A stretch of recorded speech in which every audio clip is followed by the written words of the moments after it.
Yo, it's me, Techno Phantom, back again. Today I'm just going to talk about the current SRP car pack, maybe talk a little bit of SRP lore, and also have a bit of discussion about the characteristics and features of each car. My hope is that this video can be used as an introductory resource for newer players who want to figure out what they're getting themselves into. Maybe it inspires you to try one of those cars you've been thinking about trying but haven't gotten around to it yet. Maybe you just want to listen to old Techno Phantom yapping about SRP. I think one of the coolest things about SRP is that it is basically a community built around fan-made freeware. This is just going to be my opinion based on my experience. But yeah, if you have a different opinion than mine, by all means, mention something in the comment section below. Today we are only going to be talking about the main car pack in the most popular servers, which are EU2 and US East 2. You never know, I may have to make another tier list video in the future at some point. With that being said, let's start the list off in no particular order with my personal favorite, the R31.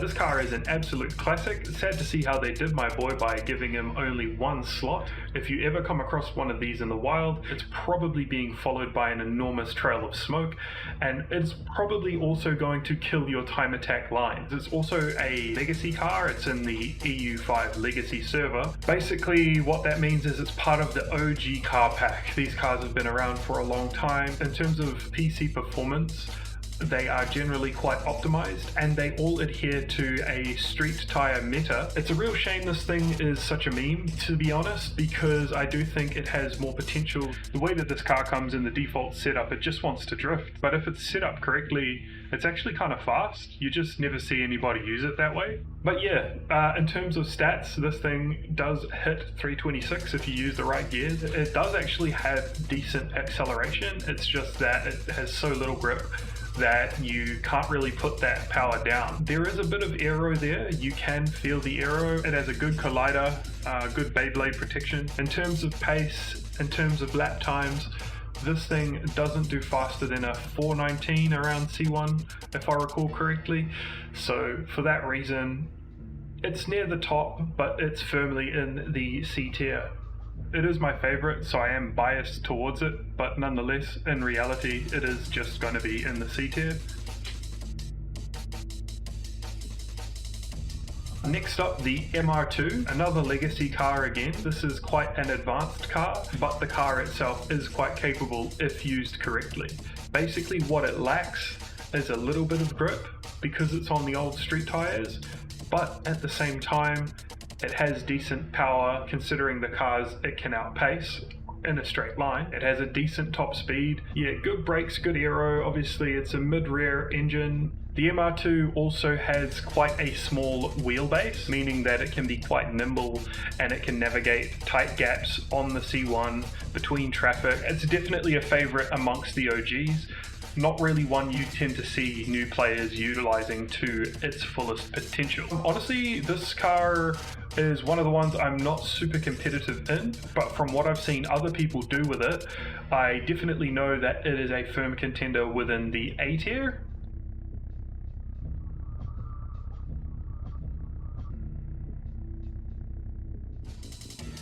Up next, we're going to look at the new FD. Now, this one's been added recently and sits in a little bit of a different position than a lot of the cars from previous versions of the pack. It doesn't have a lot of straight line speed, but at the same time, the grip that it has is superior to some of the cars that are actually faster. It still does manage decent times around the C1. It does actually have street tires, which means it is something that can be run with cars in lower tiers. Who knows, it could go nicely against the R31. That'd be a great battle. That'd be really nice, actually, now that I think about it. This actually reminds me of a car that we will be seeing later on in the video, the E46, where it's, yeah, again, One of these cars that's really underpowered for the amount of grip that it has, which adds an exciting dynamic in certain situations where it can outbrake cars that will destroy it on the straight. It's a nice addition to the car pack. I don't really have anything bad to say about it. As far as I'm aware, it works and it adds something nice to the dynamic of the car pack meta. All in all, going off of the lap times, I am going to have to put this car in the B tier based on its performance with the semi-slick tires.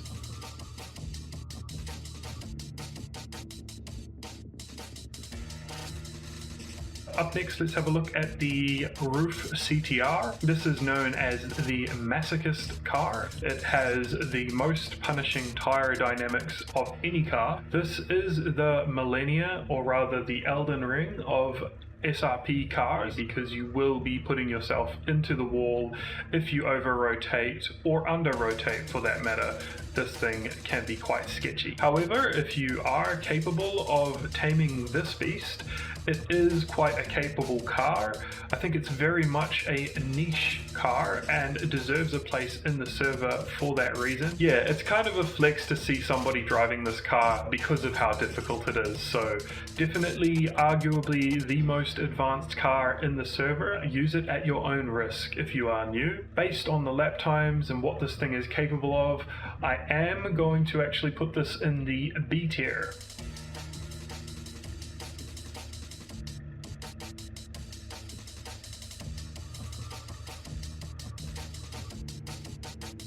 Coming in next, we have the Lamborghini LP640. This thing is an absolute whale to drive. However, when used correctly, is actually kind of fun. It handles like you would expect a mid-rear that weighs 2 tons to handle.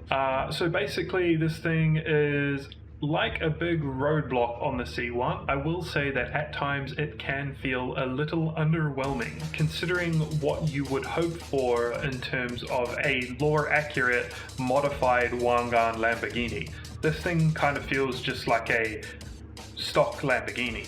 It has surprisingly good brakes and grip for such a heavy car. Now, I haven't confirmed this in the data of the colliders, but I think it would be pretty safe to assume that this thing is the widest car in the pack, meaning that it has the least capacity to pass width checks. All in all, it earns itself a spot at the bottom of the B tier. It's just a little bit faster than the R31. That'd actually be a good run. I'd love to run that with somebody sometime.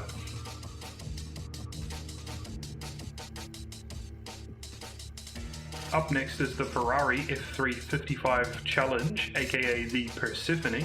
As you might suspect when looking at these side to side, this basically just is a better MR2. Of course it is a Ferrari 3.5 litre V8 twin turbo and not a 3S GTE, so the torque curve can feel a little bit different, but overall, on the whole, it's basically the same car with better tyres and more power.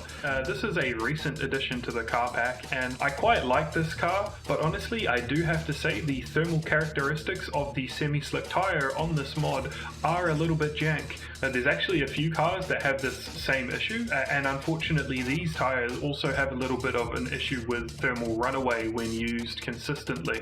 Other than that, I don't have a lot of bad to say about this car. I quite enjoy driving it as a mod.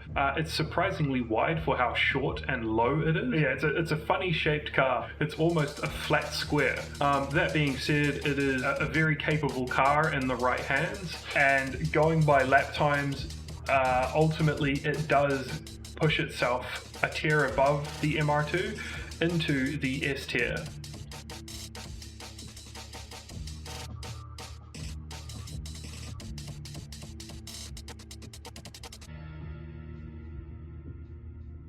Alright, what's next? The Honda Civic.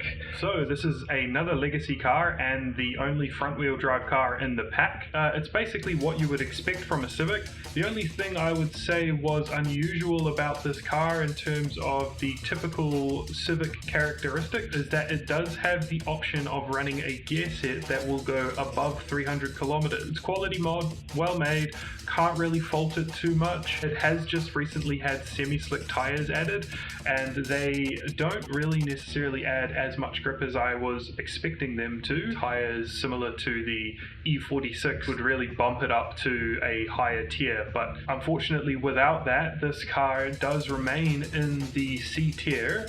It's a good competitor for cars like the R31 and also now the 924 that we'll talk about later on in the video.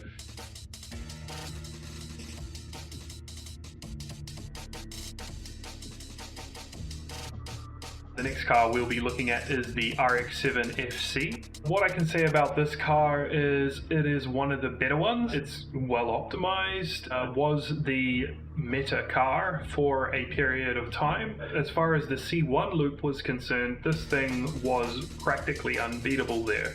This mod was actually made as a replica of a real-life car that raced at Tsukuba Circuit, and I think in general this mod has been done really well. Yeah, it is quite OP, but at the same time it is also a good entry-level tool for anyone who's looking to learn how to drive in SRP. Basically it has really good tires and brakes and mid-tier power. Other than that, really good looking car, handles really well. As far as ranking is concerned, this is actually the fastest car we've discussed thus far, meaning that it belongs at the top of the S tier.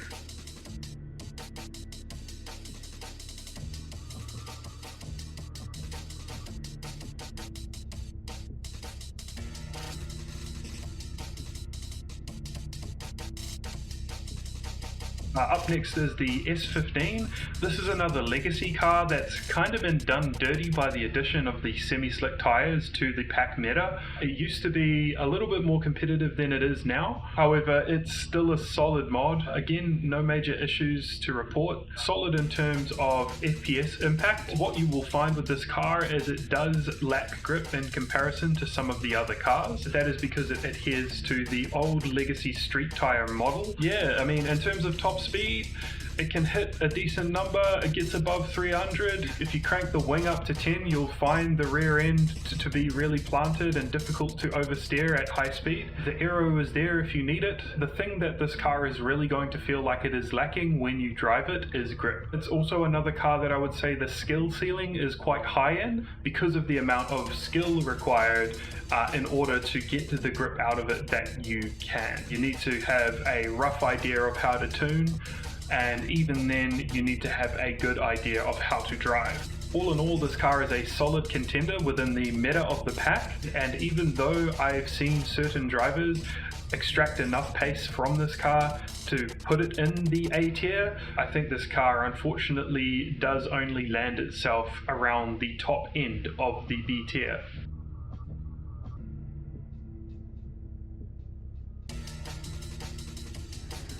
Up next is a fan favorite, the Devil Z. Basically, this is the lore-accurate representation of the Devil Z from the Wangan Midnight anime. It even has the Akio driver skin. In terms of physics, this thing is pretty solid. There isn't a lot to critique about this car mechanically. The rear alignment in this car is kind of crazy, but then again, if you look at the rear subframe of a Devil Z IRL, you'll also notice that the rear suspension setup is a bit funky, so it's kind of lore accurate in that sense. It does have semi-slick tires that feel maybe like an exaggeration of what was available in the 80s and 90s. As much as it is overpowered, it is also very challenging to drive. Basically, I would compare this to the Roof CTR, except the Devil Z is maybe 20 or 30% less difficult. Because once the semi-slicks do warm up in this thing, it actually does have quite a decent amount of lateral grip. Another thing I can say about this car is that it has the thinnest colliders out of any car in the pack, meaning it is an absolute needle to thread through any gap. It just does have a death trap-like energy about it. The amount of power that it has is actually crazy. Paired with the fact that it has no ABS, no assist, it can be quite easy to lock this thing up under deceleration, so be very careful. Make sure you set your tire pressures correctly and try not to stomp the brakes too heavily. The Devil Z also does attract some really scary drivers. This is another one that is kind of hard to place like the S2000 Legendary, but considering that its top time on C1 Outer is 0.6 of a second faster than the Legendary, and it also has a belt outer record that is 4 seconds faster, I think the Devil Z does just enough to make the cut into the S tier.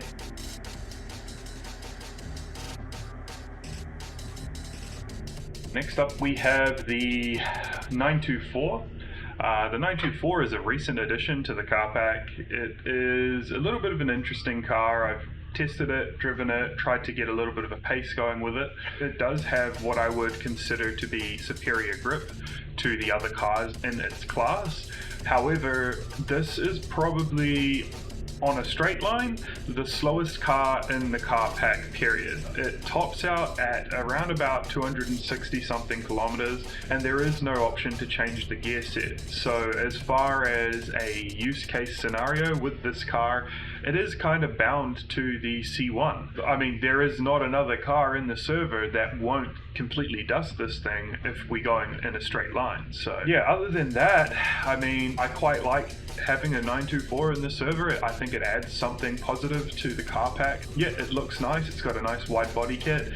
I will say the tires were a bit weird for me. After extensive lapping on the C1, they seem to hit a point where they just keep on rising in temperature. So maybe I need to do further testing with this car, but from what I could tell, tires are hard to predict. Also, actually, now that I think about it, using the Camber Extravaganza tool that I use to optimize the alignment in my tunes, I was able to get optimal contact patch in the rear tires, but for some reason, the way the suspension geometry is set up in this car, I just was not able to make the front suspension alignment optimal. These flaws aside, I do still think this car has a valid place in this car pack. It's kind of what the E46 and the RX-7 FD are to their respective classes. Just going off the power, just going off the numbers, this car lands firmly in the C tier.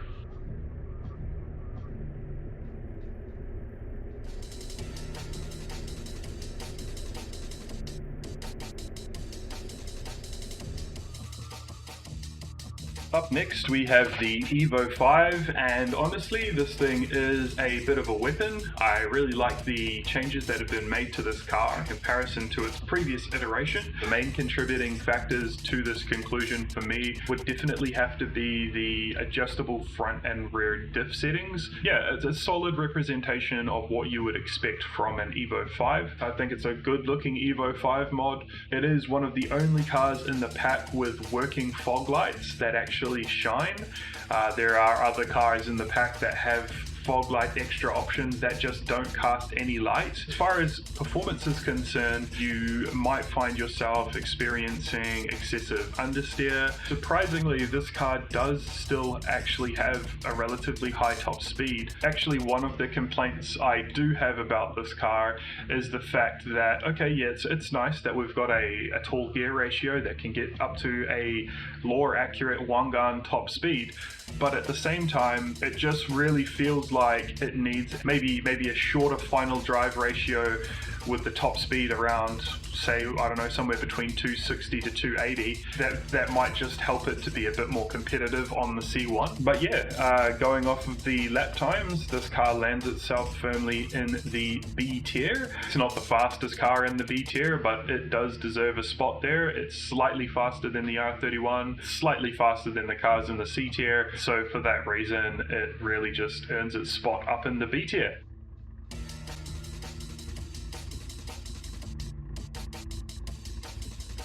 Next up, we have the Legendary S2000. So the Legendary is another legacy car. It's been around for a really long time. Funnily enough, this car actually used to be kind of the meta around C1. It used to be one of the fastest available cars. Now, I'm not sure if it's seen too many updates since that point. I think it has had a few revisions, But where it's at today, yeah, honestly, this one's a banger. I can't really fault this car. The only thing I could say is that maybe the edges of the collider, the front corners of the collider, are a little bit unforgiving at times. I do still find myself getting sent into the shadow realm every now and again when driving this car. It's basically really light, really nimble. It has decent grip and decent aero. So if you come across this car on the C1, it's quite a formidable opponent. Yeah, it's surprising how much this car shines on the C1, but then falls off on the belt loop. It just doesn't have the top speed to keep up with some cars. I think the skill ceiling is quite high in this one. I have seen some people put out some pretty crazy times in this car. Going off of lap times, you know, this thing is capable of S tier speed. This one's probably the hardest one to place into the tier list. This one might be controversial, but yeah, like I said, it's quite a hard one for me to place. I think it fits somewhere just between the S and A tiers. I think because of how high the skill ceiling is, though, that this car does just slide slightly down into the A tier.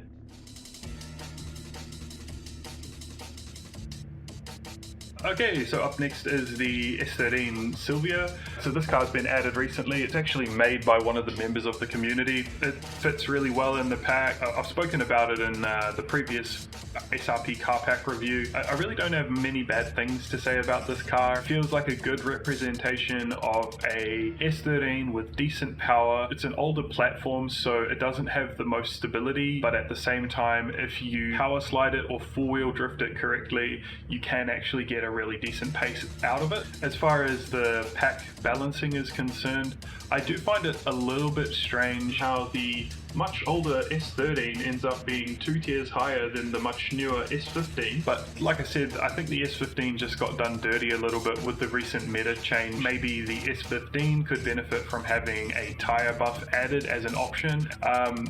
But yeah, not a lot of criticisms to make about this thing. It's quite competitive, really. It might even potentially go sub 4. And as far as lap times and performance are concerned, this thing lands itself firmly in the S tier.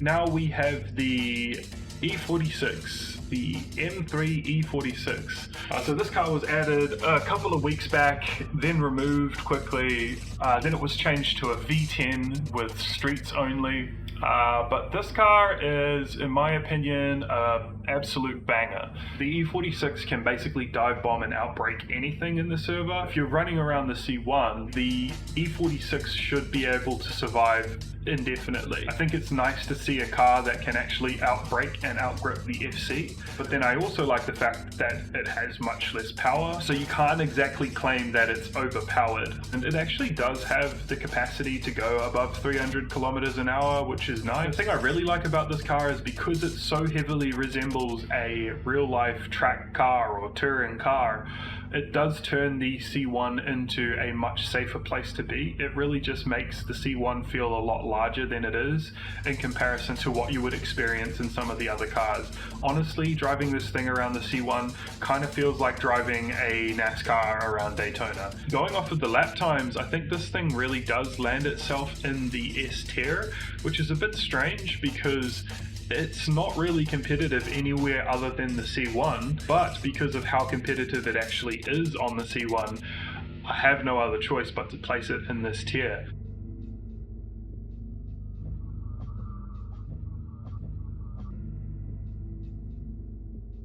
So if you've been following us the whole way through so far, what you'll notice here is that I've been saving the Skylines and the Supras for last. And I've done so purposefully in order to discuss these cars in relation to each other. It's the classic Supra versus Skyline battle. We got the 2JZ versus the RB26. So let's start this off with the oldest mod out of all the mods remaining, which would be the R34 Omori Factory. This is a legacy car that has been around for a long time, and I really have never had any major issues with this car. I think this car is a solid depiction of what a high-powered R34 should look like. One small visual critique that I would make is that the wheel and tire combination on this car does look a little small. Actually, also, I will say it is one of 4 other cars in the pack with BBS mesh wheels. So we're seeing a bit of a trend with BBS mesh wheels and T37s in this car pack. It does feel a little bit cliche maybe at times, but yeah, in my opinion, a really good starting point for what should be seen as a realistic high power R34. It's just been around for a while and it feels like there's a reason for that, because it's just solid. This car is quite competitive, it has a lot of straight line speed. Effectively, this car lands itself in the S tier because it's really quick around the C1, but it's also super useful elsewhere in the track as well. Pretty much one of the fastest cars you'll see, period. And I like the fact that it is still on street tires, it still adheres to the old meta. The pace that it does have feels honest in comparison to some of the newer cars sometimes.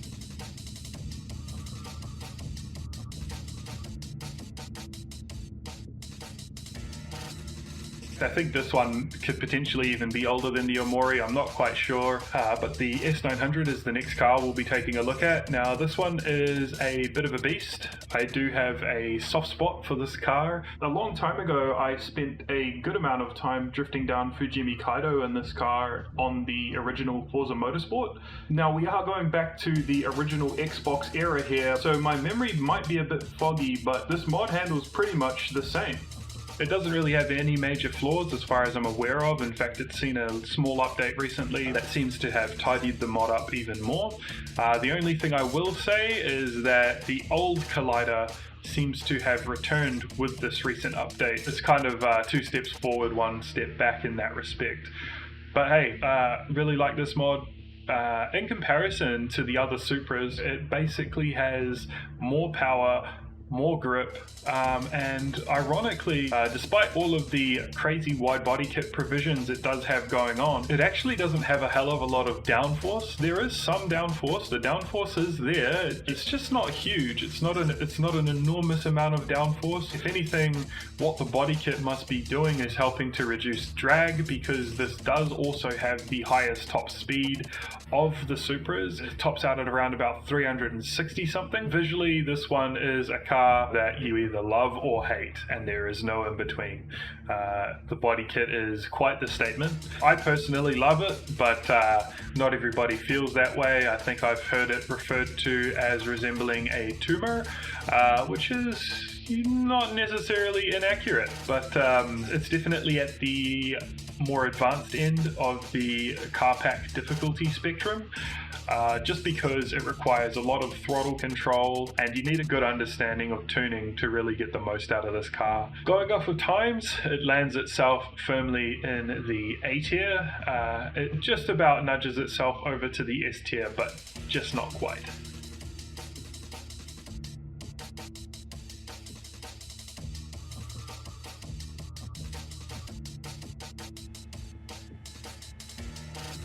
Okay, now we have the Ridox, the original Ridox that is. It's had a few changes made to the data since it was initially released, and what I would say about it in terms of performance effectively is that it actually has a decent amount of straight line power, a decent amount of top speed, but in comparison to the other Supras, it does lack a little bit of tire grip, so you're gonna really need solid throttle control to get the most out of this car. It just has that classic 2JZ boost lag where as soon as boost comes on, you are spinning rear tires. It does actually have a bit more aero than the S900. High speed corners are one of the few places where the Ridox can actually outmaneuver the S900. Honestly, in terms of lap times, it's not too far off from the S900. I'd say the skill ceiling is maybe even higher again. Honestly, this is another one of the cars that I am not super competitive in. As far as lap times are concerned, I think this thing lands itself firmly in the A tier.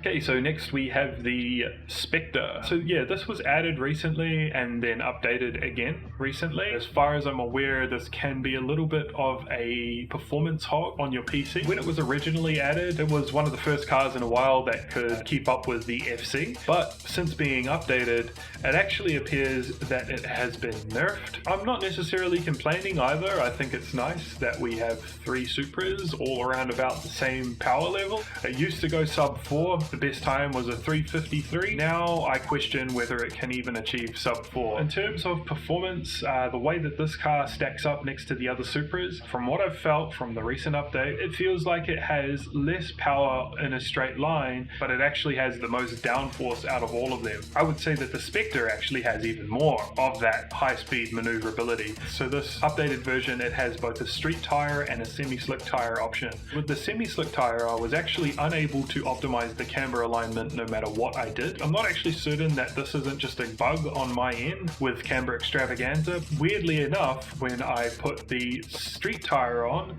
I was actually able to achieve the optimal contact patch. The frustrating part about that is that you can feel that even though the semi-slicks are unable to achieve the optimal contact patch, they still just have more grip in the streets. But otherwise, I actually found this current iteration of the car to be quite exciting to drive on the street tires with the other Supras. I actually haven't done extensive testing with the semi-slick tires, but I would assume that the semi-slick tires probably do just brute force this thing into the S tier. It does feel a little bit jank, but I think that just is probably accurate. So moving on.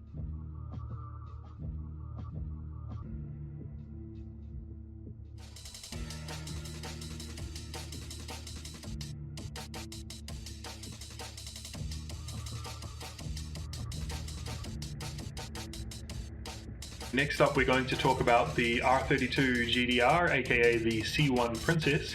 This one's been added recently. Overall, I really do like this car. I do have a few small issues with it that I do want to talk about. This thing is a resource hog. It has the highest triangle count out of any mod in the server. The other little bit of bad news is that the collider in this thing is a bit of a death trap. Basically, the front corners do stick out a decent amount, and so you may well find yourself sent to the Shadow Realm instantaneously. Look, I mean, if you're touching walls, that's your fault, but I do think the colliders of the mods should be doing as much as they can to be as forgiving as they can. In most other games, you can do a backflip 360 off the top of Mount Kilimanjaro, land it, and there's no issue. In SRP, you can barely touch a wall without being sent Beyblade mode into oblivion.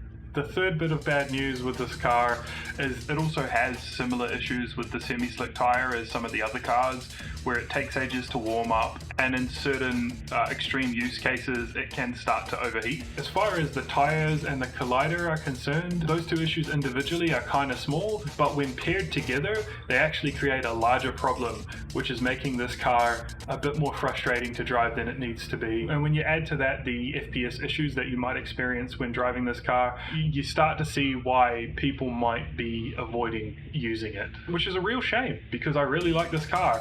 I'd actually say verbatim, this is the most period accurate looking mod in the pack. I really like it. I've been waiting for an R32 mod to be added to the pack for quite a while, and this one actually does have everything I'd want in an R32 mod. The data and the physics are all done really well. Performance wise, it does resemble what you would want from a R32. In comparison to the R34 Omori, for example, it's a little bit lighter, it's got more grip, and it maintains the same Atessa all-wheel drive characteristics that you would expect. Ultimately, if we have to go off of the lap times, this car is a solid contender within the pack and lands itself a spot in the S tier.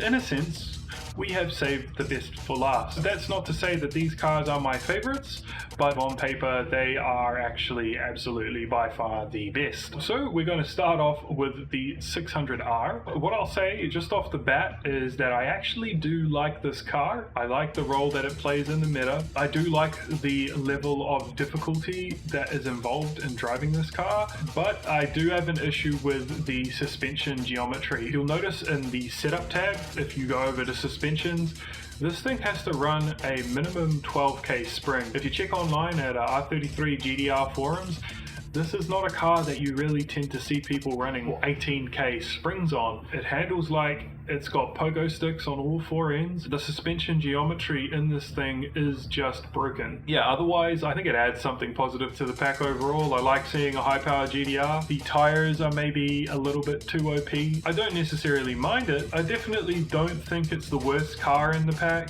I would like to see the suspension geometry be repaired, but otherwise, in terms of performance, this car is basically OP. It just has everything. It has brakes, it has acceleration, the top speed is decent. It's actually, the top speed is the one thing that it doesn't have that other cars do. So really, the only place you will probably ever be able to compete with this car is on the Bayshore route, if you're driving a car with a much higher top speed. But otherwise, this car on the C1 is an absolute demon. You're never going to catch up. It's just too powerful. As far as ranking is concerned, I don't really have another option than to create an entirely new class for this car. It's just so OP that it has to be put in the S1 tier.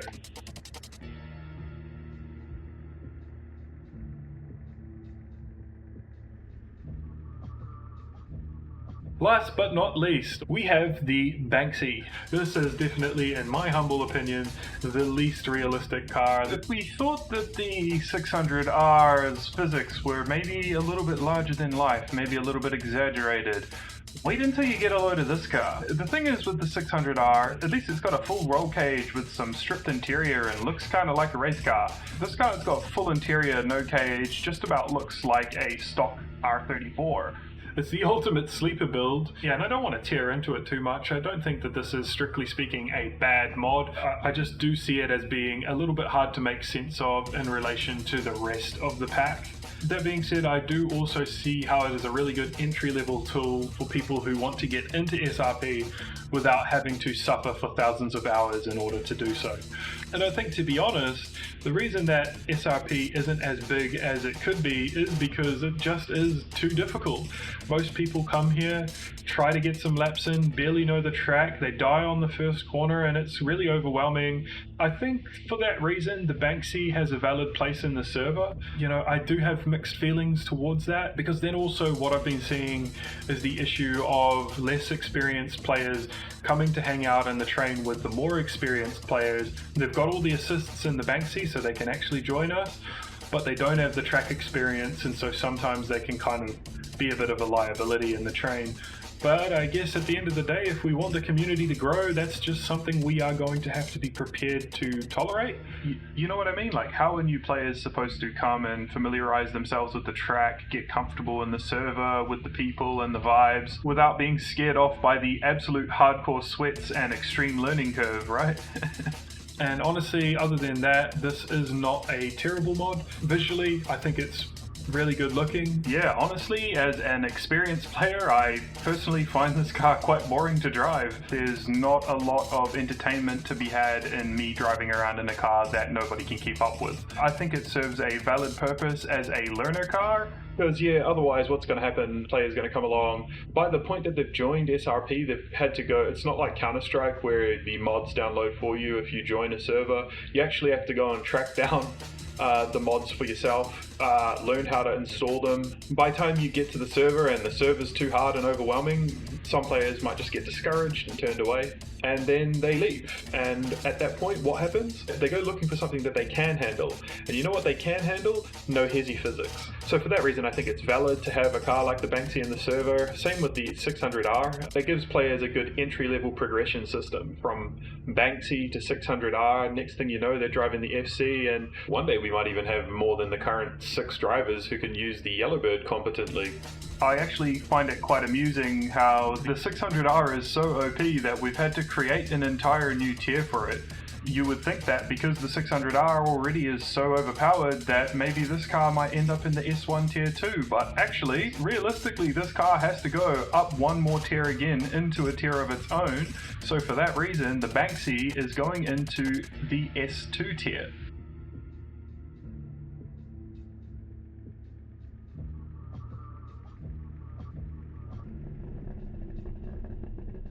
Yeah, so I mean, that's our tier list done and dusted. I do just quickly want to mention that this kind of content does take a good amount of time for me to produce, so if you do like this kind of content, definitely do take the time to like and subscribe, ding the bell, all that crap that makes my channel pop off on the algorithm, so you can encourage me to make more content like this, so that I know what people want to see. Like I said at the beginning of the video, if you have any different thoughts or ideas to what I've mentioned here, maybe there's something I missed, feel free to drop a comment down below, and I'll do my best to respond to you down there. We're all done for today, and if you want to drive with me, you can catch me on Sunday over on Twitch where I'm usually streaming, or feel free to stream snipe me and try to come and get some smoke in server. Other than that, that's probably all the Elite Ball knowledge I have to share for today, so use it wisely. I hope you enjoy, take care, and drive safely.